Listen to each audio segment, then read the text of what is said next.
अस्सलाम वालेकुम। अपवर्क की बिल्कुल नई अपडेट जो कि मई से ये इन्फोर्स होगी। ये लिखा है कि सर्विस चार्जेस के ऊपर अब कोई चेंजेस कर रहे हैं।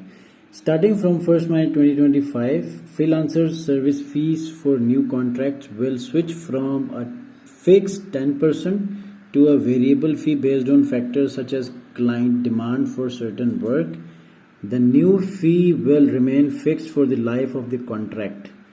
अब जो भी जैसा भी ऑर्डर होगा क्लाइंट का, उसकी नेचर के हिसाब से, क्लाइंट की रिक्वायरमेंट के हिसाब से, क्लाइंट की डिमांड के हिसाब से आपसे सर्विस चार्जेस चार्ज किए जाएंगे। अब ये 10% से कम भी हो सकते हैं, 10% से ज़्यादा भी हो सकते हैं।